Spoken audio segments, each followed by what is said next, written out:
Formula One Philosophy is back to recap the first race of the season, that being the Australian Grand Prix in Melbourne. Great track, made for some interesting racing, to say the least. We'll get into that. As always, you can follow us on F1_philosophy at Instagram. Sean is on fire there, so go support him.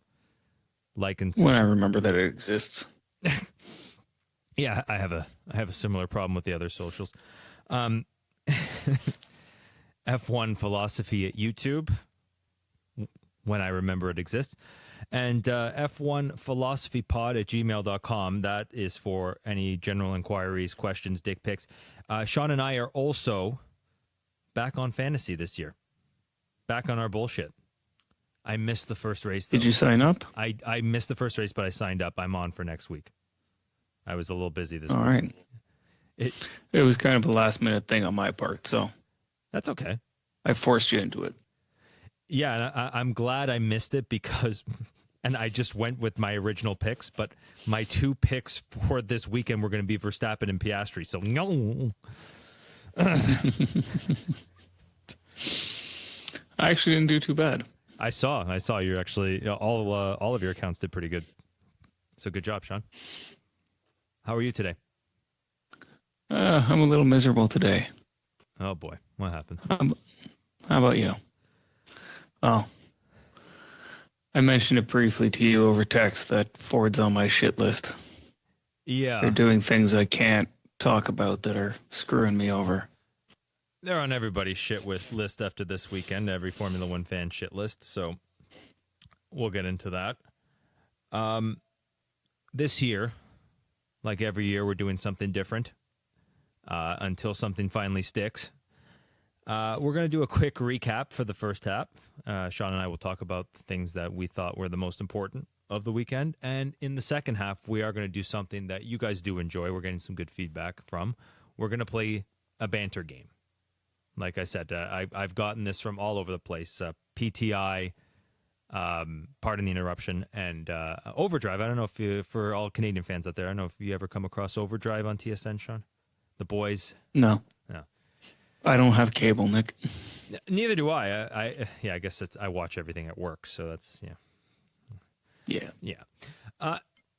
Anyways, to Hayes, Noodles, and the O-Dog, if you're listening, please don't sue us, and if you do, sue Sean, please. So yeah, that'll be our second half. We'll be playing a banter game, and we'll be doing that all year. So we're going to do over-under again throughout the year. We'll do toss-up every week. We'll do a new game. Buy, sell, hold will be the game this week. I'll explain it to you when we get to that part.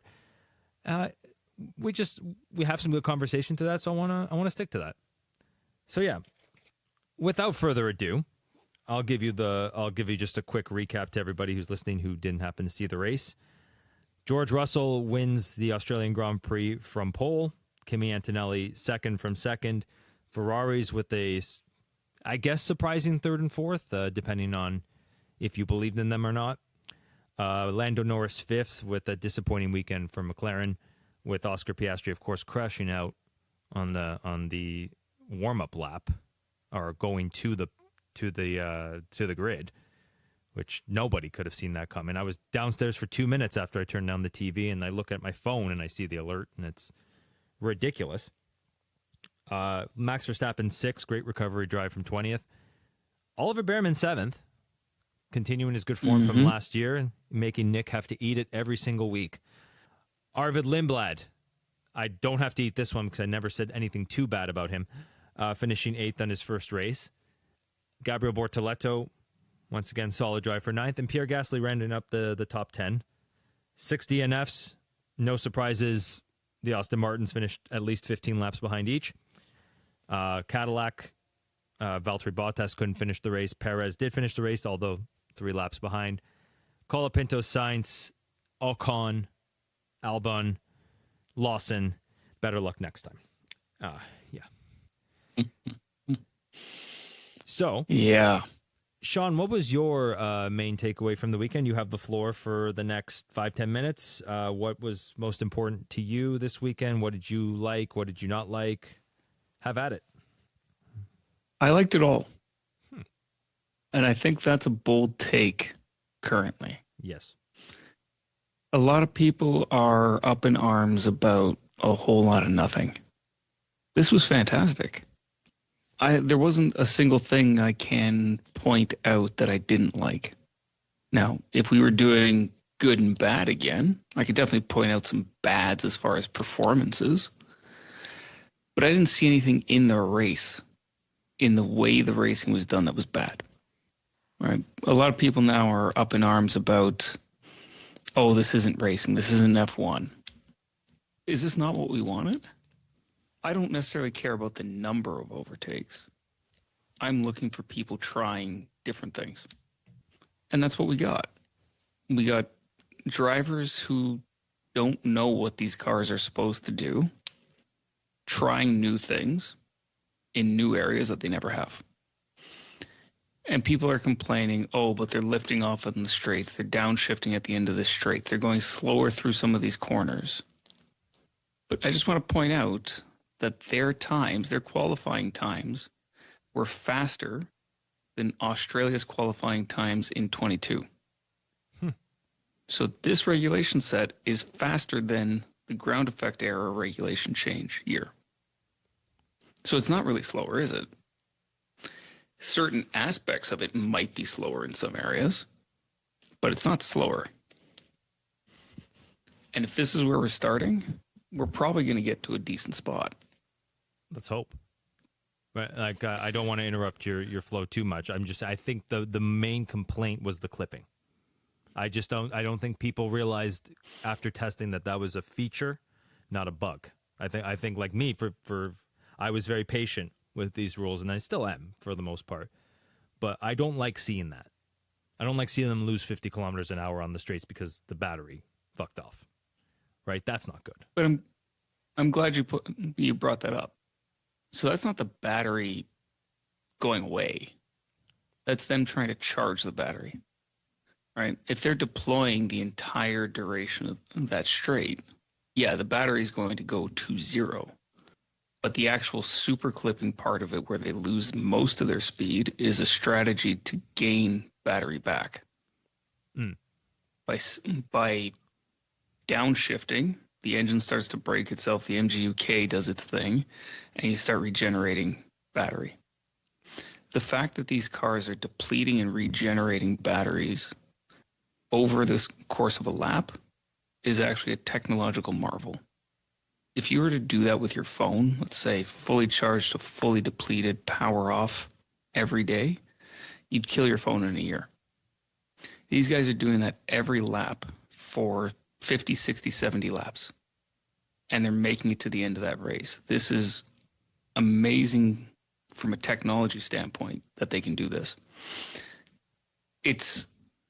People are concerned because, okay, the car is slowing down at the end of the straights when they should be accelerating up to the braking zone. I would argue potentially that it gives them a new way to overtake and a new way to be strategic when it comes to overtaking.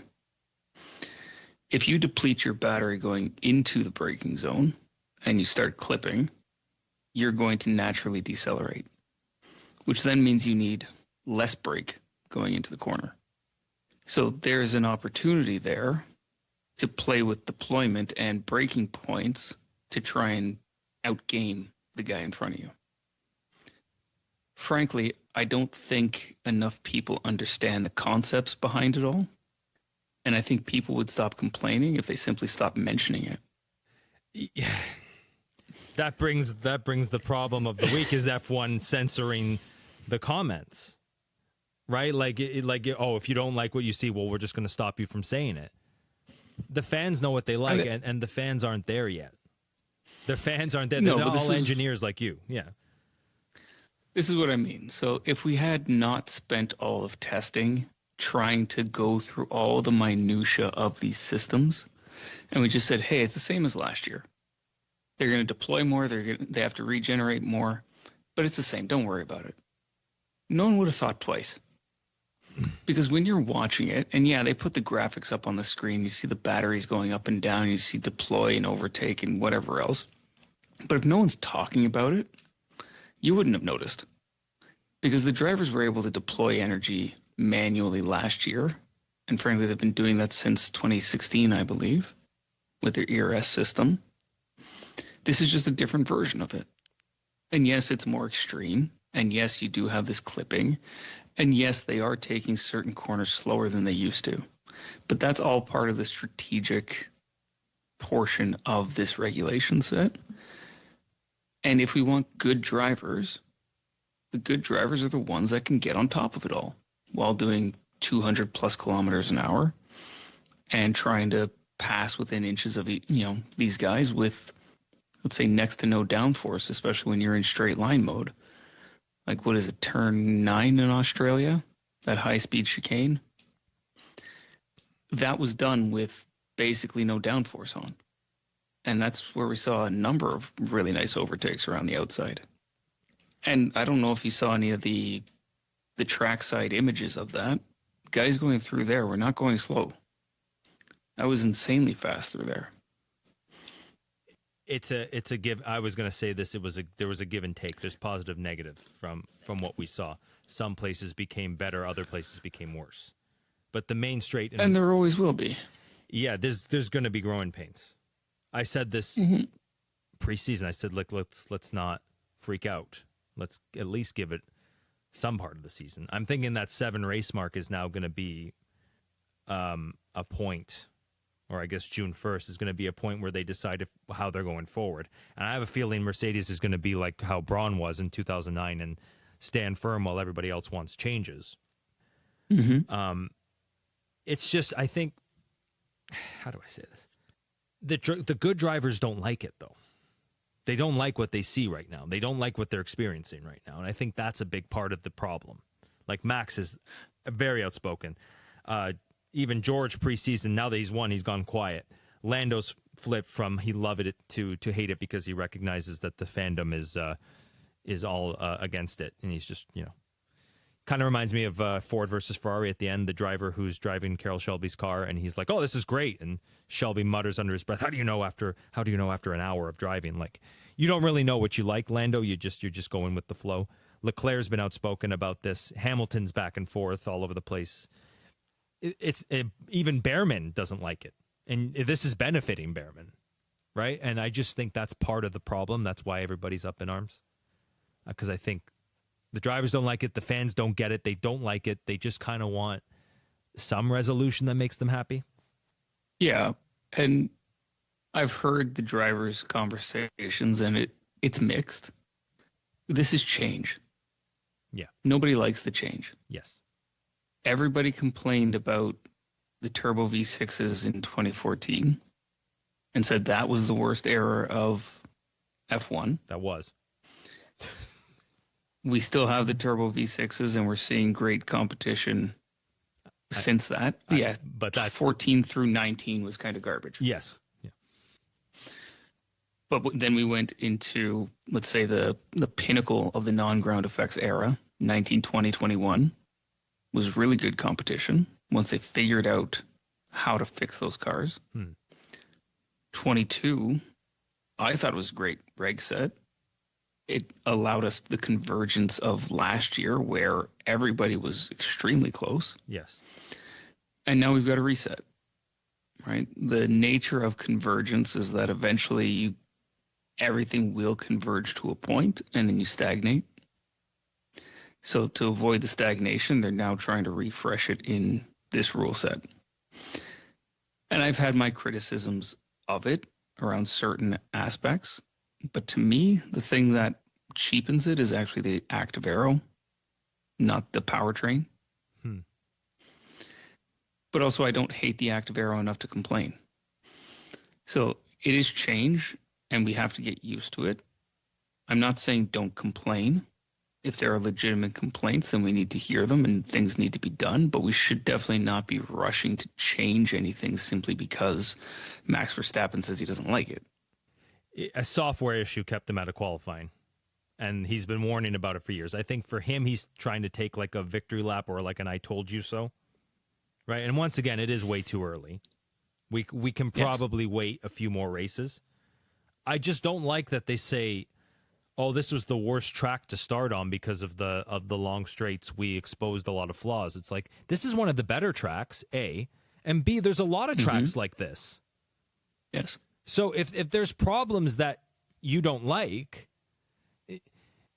maybe find like either a short-term solution or explain that, hey, this like you just said perfectly, there's going to be growing pains. But they're not doing that, are they? They're actually, it sounds like they want to go down to 40% battery from what I've saw. Like they're going to talk about it in between China and Bahrain. Japan. Or Japan, sorry, yeah, Japan. And they can talk about it all they want. It's not as easy as it sounds. Yeah. Right? So the wrong thing to do here is to jump into a change. If they've gotten it wrong, you don't want to change it race over race. You need to give it time to actually settle out over a number of tracks, over a number of different situations. China is, let's say, similar to Australia.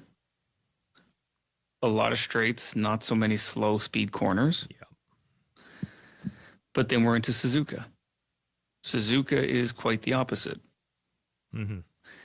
Bahrain and Saudi Arabia will not happen. Mark my words. No, I think you're right. They will get canceled. And then we're on to what's after that? I think we're into Europe, are we not? Might be Barcelona. Might be Barcelona. I hear. Let me find out. I've got the list here, actually. Oh, perfect. Bahrain, Miami. Oh, yeah. Let's hope Trump bombs America for some reason. Well, he lives around the corner from it, so probably not. Oh, God damn it! Like that's gonna be a tough one to watch. Just fair warning to everybody, but it's a tough one to watch in general. Exactly. Yeah. But then we're into Canada after Miami.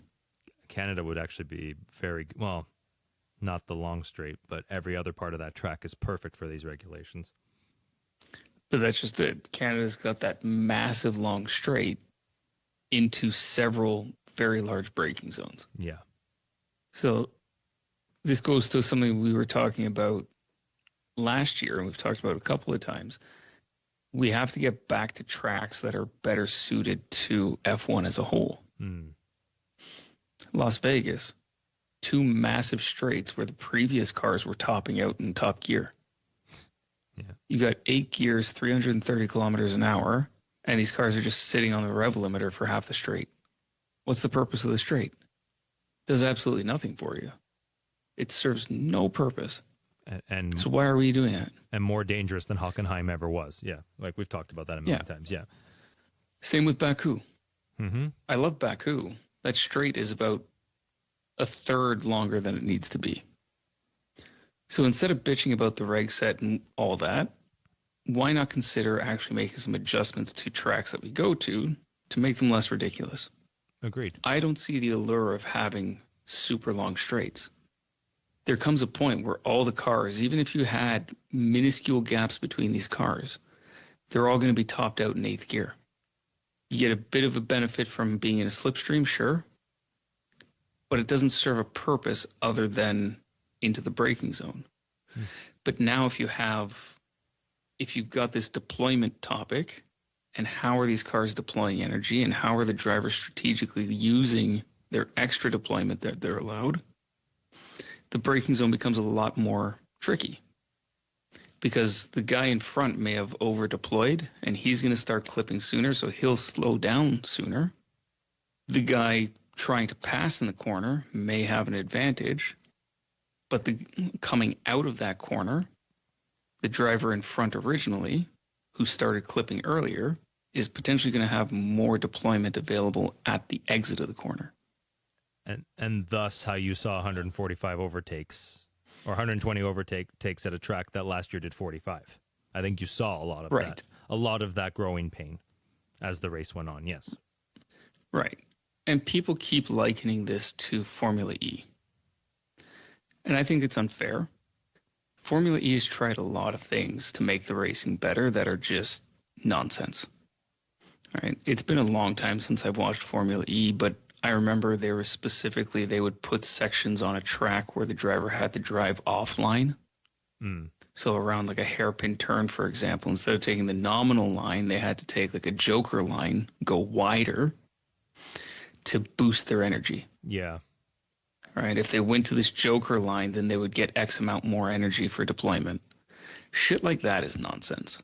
We can't be doing that in F1 because that is truly manipulation. You're telling the driver he can't do what he needs to do so that he gets a benefit, when the opposite in F1 is all these cars are doing the exact same thing.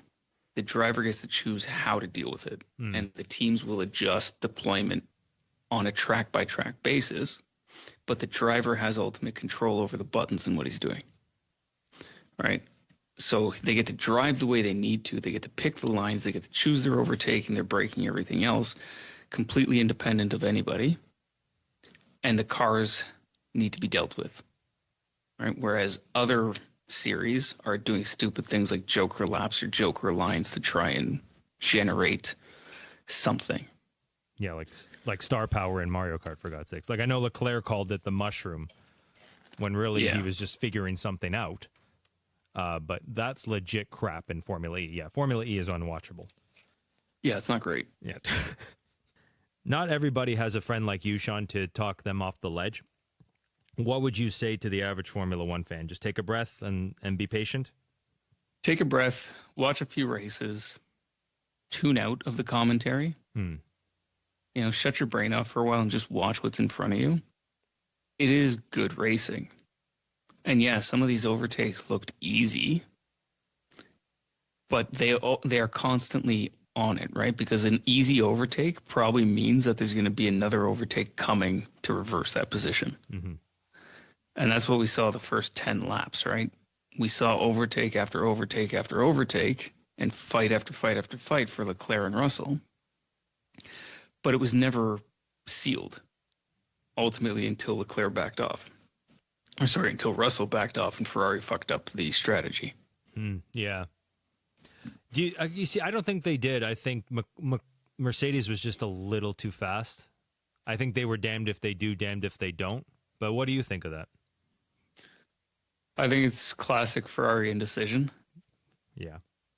Lewis said it. You should have split it. You should have picked one of us. Should have put one of us in the pits. If you thought that the better strategy was to not pit somebody, pit Lewis. Yeah.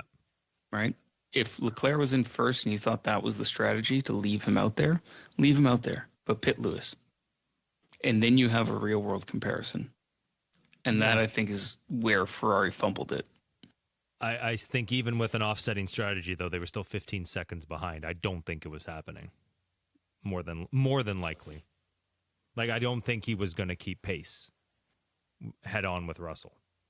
It's a tough choice. I'm not absolving them. Absolving. Yeah, absolving. I almost said whatever, but I'm not absolving them of fault. They did fuck up. You're right. It at least split the strategy, but I think in no way do they keep up with Mercedes the way things were going. Yeah, I mean, Mercedes had pace, and we should talk about that. Mm-hmm. But I think Hamilton potentially could have split Russell and Antonelli if they had pit him. Interesting. The second VSC maybe would have complicated that, but I think there was a chance that Ferrari could have had a second place or two cars on the podium potentially. Wow. But ifs and buts, right? Ifs and buts, yeah. We'll get into Mercedes in the second half because I haven't part of the question there. We'll summarize them. Anything else you want to talk about? We got a few more minutes before we get into that. Is there anything else that caught your mind or caught your eyes? Hadjar did phenomenal. Mm-hmm. Qualified really well. Stuck it out there with the lead pack until he got let down by what seemed to be a stupid problem. All right, and this is what we talked about. Everything looked reliable in testing when they had one car to sit there for a week or 2 weeks at a time. But now that they've disassembled everything and moved it across the world and had to build it in a day, we're seeing stupid problems. Like from what I can gather, it was a hydraulic issue. Transmission gave up. That's somebody screwed up. I don't know exactly what the problem was, but that to me looks like a human error potentially. Yeah. Same with some of the other issues that we saw. For Max, yeah. Red Bull new regulation once again, just not like in Australia. Yeah, and the Max one is interesting because you mentioned a software problem. To me, it looks like it could have been a software bug. Something tripped up and caused the rear to lock. Or it could be that they're pushing for too much regen. Because the way the MGUK works is it works to slow the car down, basically.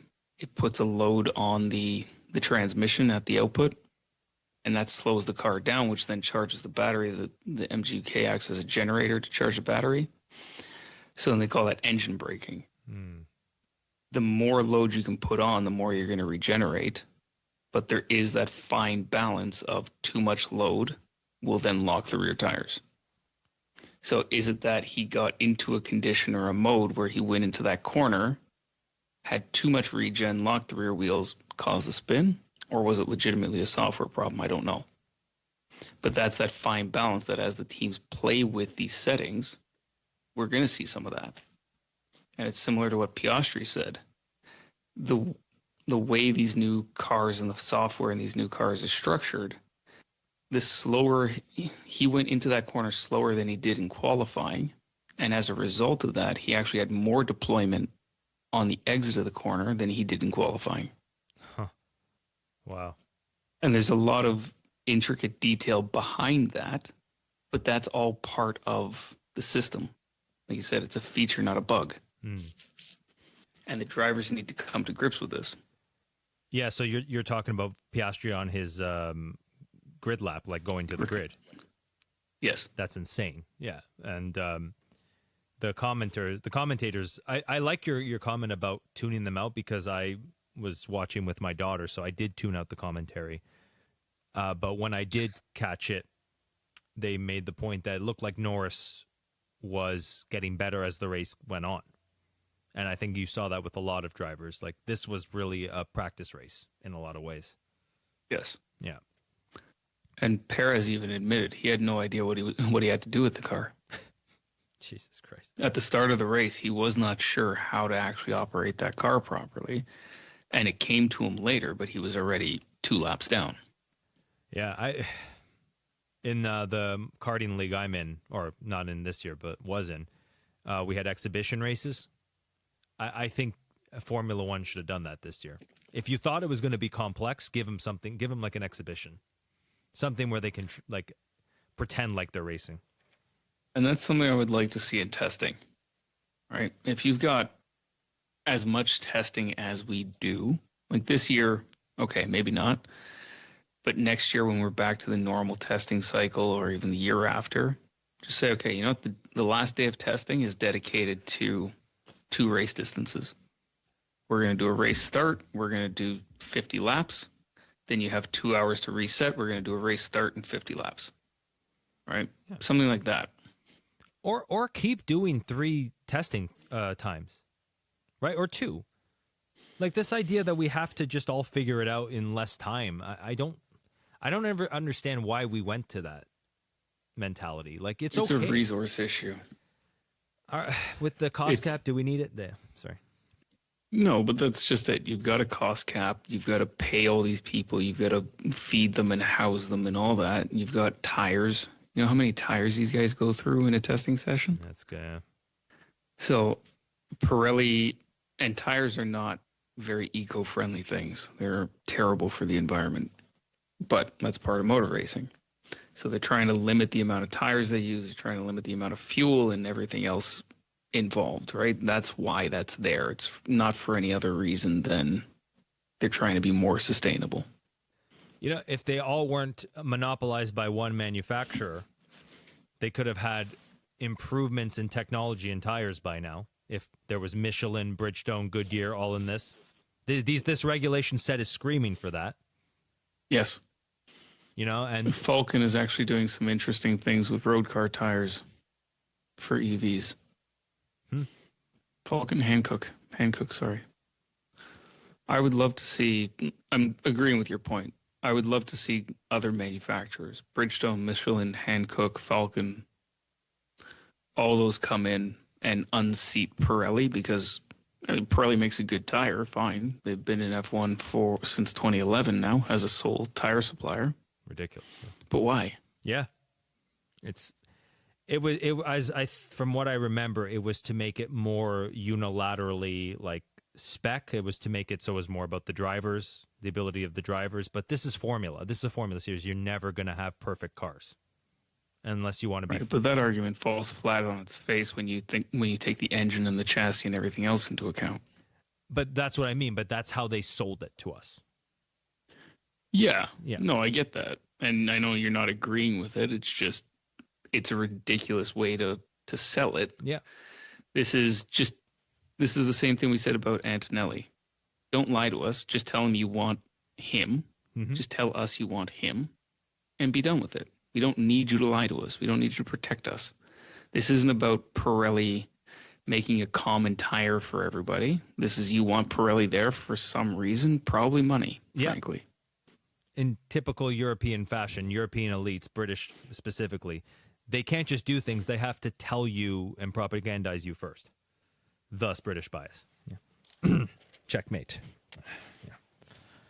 Sure. Yeah, sure. Okay. We want to go on to buy, sell, and hold, or do you have one other thing you want to say? One more thing each? I'll throw it up to Lindblad. Did 10 times better than I thought he would. Mm-hmm. And when Max Verstappen rocked up behind him inevitably, he didn't just move out of the way. He fought hard, and he fought well. So, a better debut than I ever thought he could have had. So, hats off. Well, let's pat your back a little bit. You did call that the F2 drivers are the ones closest to F2 would have the easiest time to start. And I think that's what that was. Yeah, that was a very broad generalization, but sure. Well, without his good start, I think he does not finish in the points, right? He was falling back as the race went on. So kudos to him. Yeah. Yeah. Yeah. I just want to say this. I really like that qualifying is less important. That was one big feature. You saw like 8/10 between Russell and the Ferraris, and then in the race, it's completely different from the start. And the first 15, 20 laps or so, I got a feeling that we were watching older F1. We were watching a version of like 2002, 2003, just modernized. It was very chaotic, very like chaotic start, all over the place, switching of positions, right? People at the front that you don't expect. Like I used to say how Minardi would be low fuel at the start, just jump up as high as they could and then disappear. You saw a lot of that. It was very cool. I just think with the standards that have been in place for a long time now, I think it limits it. And as the race went on, you got more of a, I guess, just a 2x2 or just more of a modern race than an older fashion race, I think. But the start gave me 2002 vibes for a bit.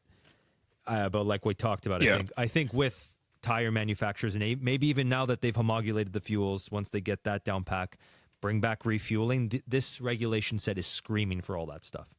There's a lot of positives to take from this. I know there are some very obvious negatives, but a lot of positives if we can grow from this and bring back some of the stuff that was good for strategy. Tire manufacturers, refueling, it changes the strategy. If you want more strategy, if you want more different driving styles, bring that.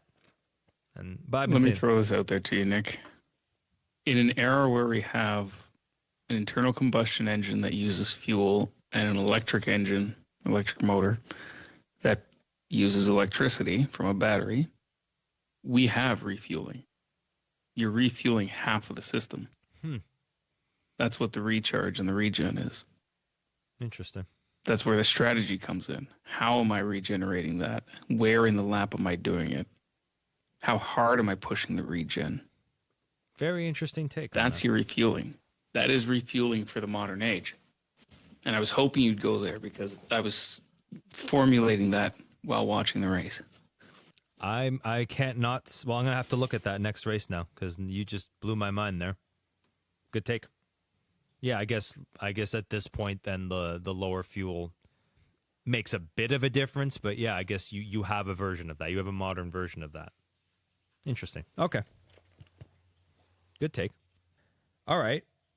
Buy, sell, or hold. So let's act like we're stock pickers, Sean. I'm going to give you some names here. I got 5 names, teams. You're going to pick whether you think you should buy this, like you would want to buy what I'm about to put in front of you, sell, or hold on to it. Act like you're a stock picker. Are you buying at a low? Are you selling at a high? Are you seeing a high with a pullback and thinking, you know what? I still believe in this. You tell me. Act like you're Patrick Bateman or Matthew McConaughey in Wolf of Wall Street. One of those two people. Something scummy. Okay. Think I get it? Yeah, it's just talk it out. What do you think? Would you buy, sell, or hold after one race? And this is way too early for a lot of these people, but that's why I think it's perfect. It's perfect speculation. Would you buy, sell, or hold after race 1? George Russell. Hold.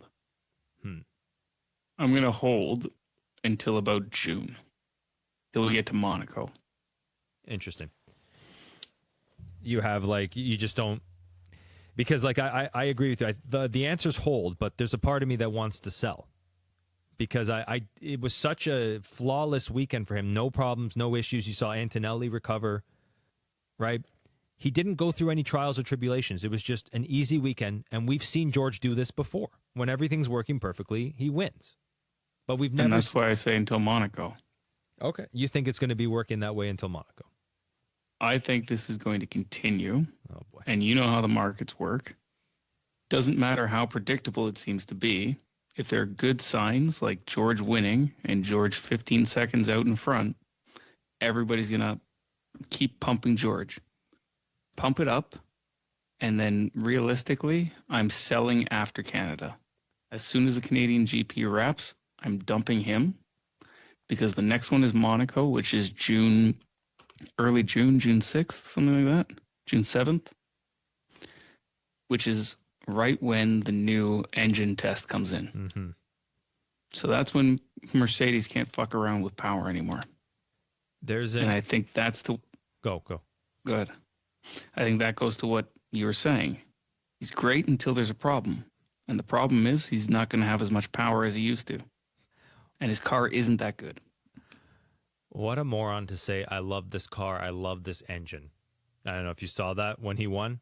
That's like the first thing he says on the radio. Like, yeah, I'm cheating. Here's where, or I killed that person. Here's where the dead body is. Like, Jesus Christ.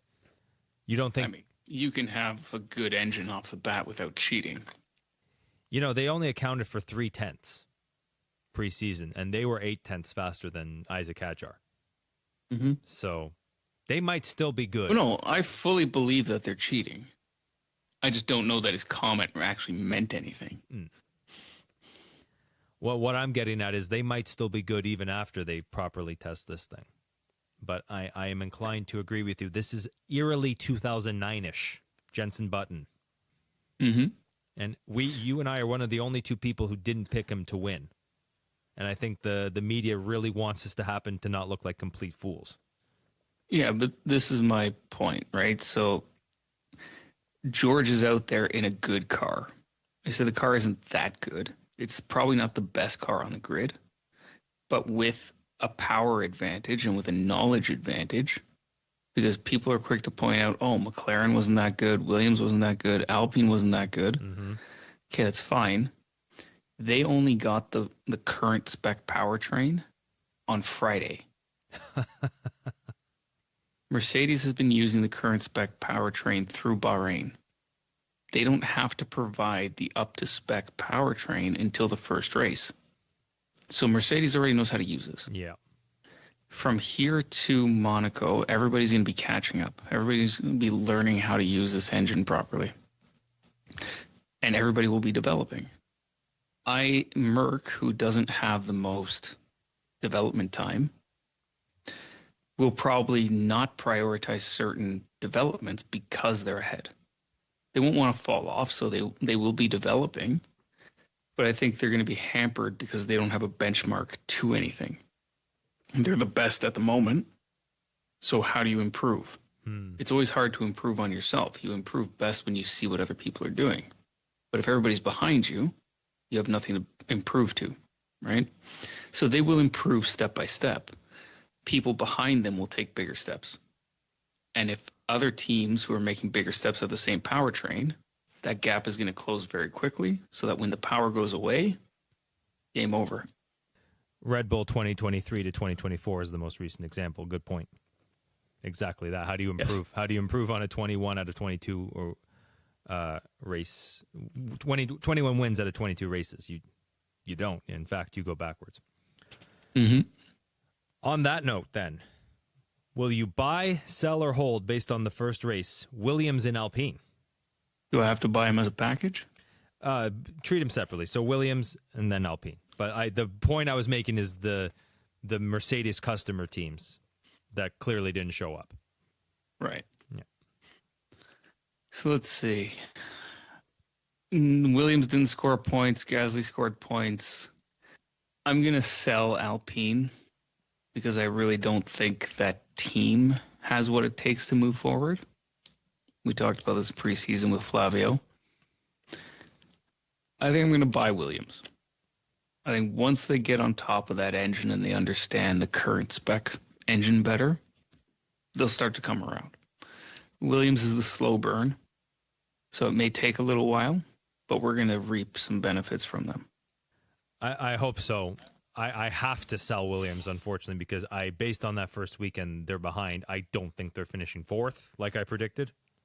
I'm kind of forced in my hand. I'm going to have to sell it. They'll probably still finish fifth or sixth. Realistically, I think you're right. They'll come into it. Alpine, I'm going to hold because I saw exactly what I assumed was going to happen with them. A little less, but points wise, I thought Gasly would be on top of it right away. But Colapinto was nowhere to be found, as expected. So right. I think it's a pretty easy hold for me. This is exactly what I saw this team being.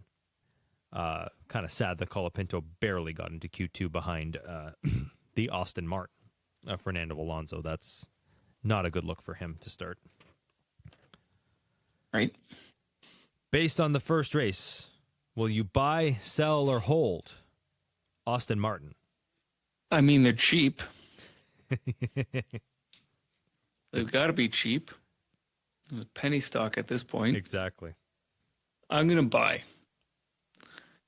And I'm going to buy because they didn't do what people were concerned about.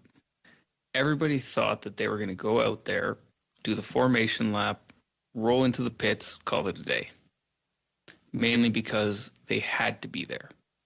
Right? The regulation says that they have to show up at the race. And everybody thought they were going to do the bare minimum to save what they had to. But it's been clear that Honda's been working, Aston Martin's been working, they've done some development, they've improved the situation. Now, Lance Stroll didn't run in FP2, FP3. Alonso didn't run FP1, so clearly they're safeguarding components. Mm-hmm. Alonso qualified really well. For what that car is, he qualified really well, which is surprising. So there is some pace in that car. And then they got out there, and Fernando ran 20-something laps before his first retirement. And I think Lance ran to 30-something. And at that point, they treated it like a test session, right? Yeah. And they came out and they said as much. We pulled the cars in, we checked them over, we did some tweaks here and there, we sent them back out. And they ran X amount of laps. They retired again, did the same thing. So it's a reasonable plan from Honda. And as far as I know, they didn't destroy anything. We didn't see the engines go pop. We didn't see batteries go pop. We don't know what the condition of them after the race were, sure. So Fernando might be in for penalties come Japan. But they're making progress, and they're making progress really quickly. So I think once that engine and powertrain come up, we'll very quickly see a turnaround. I stand by my predictions, but I think by mid-season we'll actually see them competing. So they're cheap. I'm going to buy. Yeah, what a phenomenal start by Alonso too. I think he was up Yes. to ninth at one point. So there's something there. It's the one thing he can do Hmm. is start amazingly well. But the fact that like a lot of teams were struggling with starts, the fact that Austin is tuned for that is a good sign in the future. Whether or not that's still a thing come mid-season with these chaotic starts. But yeah, I agree with you. This is an easy buy. It cannot get any worse than this weekend. It is only up from here. I guess. Say that. Yeah. Yeah, Lance still is old one do not start. So yeah. Oh, Which we almost had. yeah. Based on this, I can't see it getting any worse. If it does, it just makes it even more of a buy. You're right. It's a penny stock. Here's a few extra dollars to that. Yeah. Based on the first race, will you buy, sell, or hold McLaren? That's a good one. Based on the first race, I'm going to hold. I want to sell, but we know McLaren starts slow sometimes. Prior to last year, it took a few races for them to get where they needed to be. Yes. So Stella was pretty vocal that he was pissed off at Mercedes for not providing more detail of the current spec engines. So with that, I think the FIA needs to get involved and be very clear on what is required for customer teams. They've clamped down for a while now on the fact that you can't have different engines for customer teams and manufacturer teams. You can't have an A and a B spec engine. But there's still that loophole that Mercedes seems to be utilizing of, you didn't tell us, we have to tell them how to run it, which is fair. They're not cheating for that. It's fair. This is our IP. We should be able to capitalize on our IP. But you would think, as a customer team paying the insane amounts of money they are for this engine, that it would come with some sort of documentation to say, this is the basic, right? Yeah, give them So I think, I was going to say, give them an IKEA instruction booklet at least. Yeah, it's complicated, but at least we can try and get to the bottom of it. and this is the thing, right? All these teams, like Mercedes has engineers at all these teams. Mercedes sends powertrain engineers to the teams to run the engines. So there are Mercedes personnel on staff at these teams. But this team still has to be able to integrate it into the system, has to be able to do all the deployment mapping and everything like that. So there should be a knowledge transfer there. And it doesn't seem to be happening with Mercedes. It seems to be working with the Ferrari teams. Yeah. I was going to say, well, Haas and Cadillac didn't have the hot starts that Ferrari had. So maybe. But they had better starts than the Mercedes teams. Yeah, they sure did. I agree with you completely. I want to hold with the intent to sell for the main reason. Yeah, I had a feeling this would be Norris's entire season, what we saw in Australia. But Piastri in qualifying was acting very end of 2025 Piastri, where he would set this great time within a tenth or two of Russell and then disappear in Q3. And that's what's worrisome. Have they broken him completely? And like there's a part of me that's wondering that they're not gonna get better from here. And I hope I'm wrong. But let's just say I'm buying puts. I'm buying puts now. I'm keeping the original investment. Puts are a belief that you think the stock is going to go down. So it's a hedge against it's a hedge like you against the stock in case it goes the other way. Okay, so kind of like what I did with Mercedes then. Yes, exactly. Well, you bought long puts, like puts in the future. Sure. Yeah. I'm buying puts right now. All right, based on the first race of the season, will you buy, sell, or hold Red Bull? Last one, by the way. Yeah, that's a difficult one. I think given the pace we saw at a Hajar, it's promising. The DNF is concerning, Hmm. but also we saw Max come from 20th place back to 6th, which is a very Max thing to do. It's not the first time, and it won't be the last time we see that. Hmm. The fact that he could do it, and he wasn't far off of catching Norris, if I'm remembering correctly. Yeah, I think he just ran out of steam at the end. I think he was a second behind or something. Yeah, if he had like 2, 3 more laps, he would have been in 5th place. So with that, I'm going to buy Red Bull. I'm heavily leveraged on Red Bull as it is based on my predictions. So I feel like I have to buy, but I'm also relatively comfortable in doing so.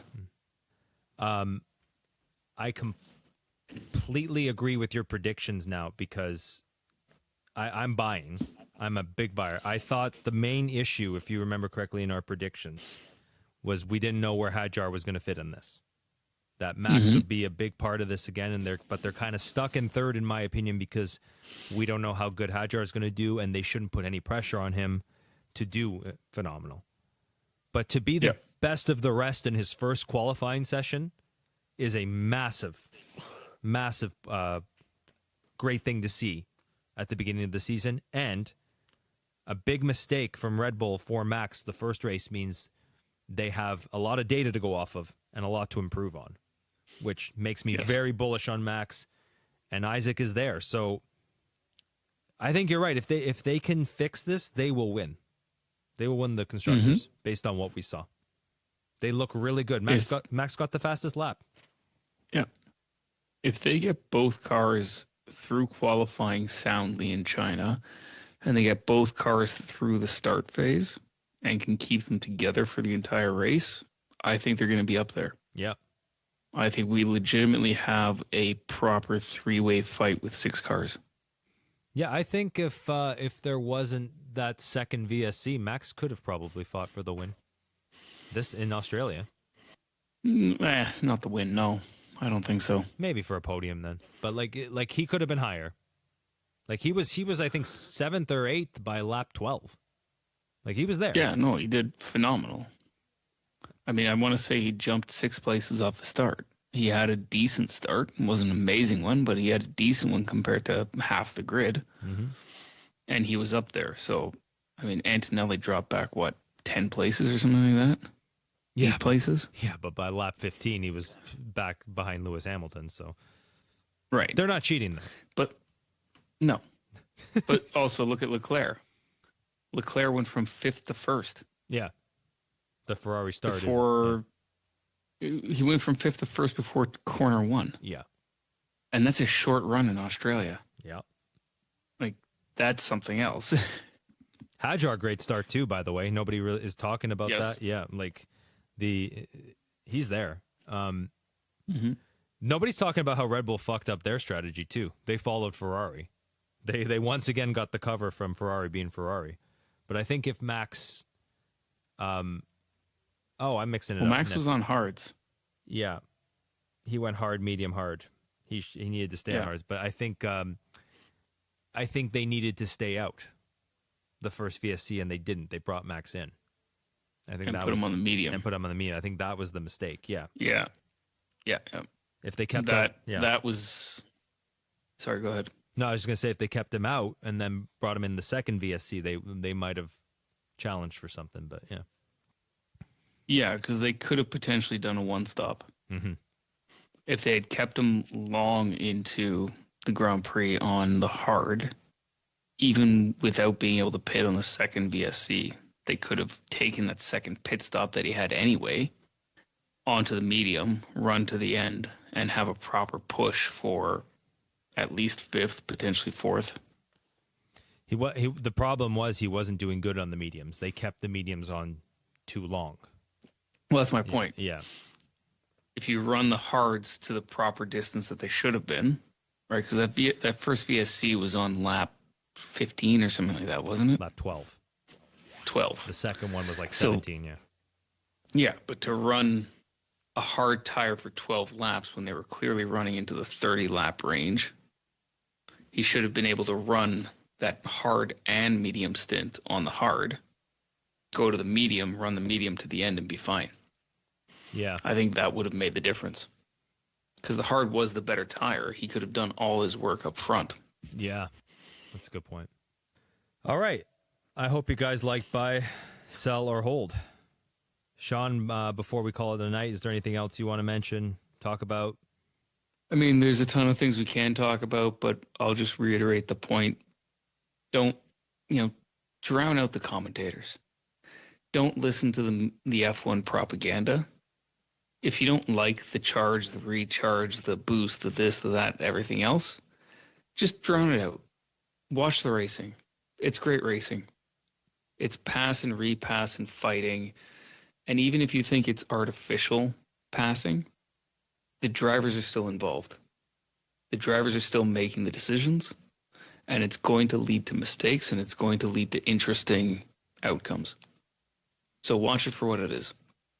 Like we said preseason, open mind and wait. Be patient. Things are changing. Yes. Yep. I watched Drive to Survive. Well, at least the first 4 episodes. It's unwatchable. But I do think that Jack Doohan should sue Flavio Briatore for defamation.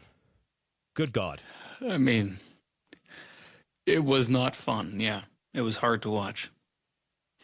I think he's got other legal challenges before that one, though. Briatore or Jack Doohan? Jack Doohan. Other things he should be worried about from a legal standpoint. The death threats and the whatnot. Yeah. Well, then sue Franco Colapinto. And on that note, Sean, you have yourself a wonderful night. And you too, Nick. I hope I can watch China. It's going to be tough. But I'm very It's this intrigued. weekend, yeah? It's this weekend, yeah. Maybe I should just finally do it and buy Formula1.com. Do it. Sponsor this podcast, by the way, Formula1.com. We do a lot of heavy lifting for you. Sean, you don't want that, Nick. We want to get paid.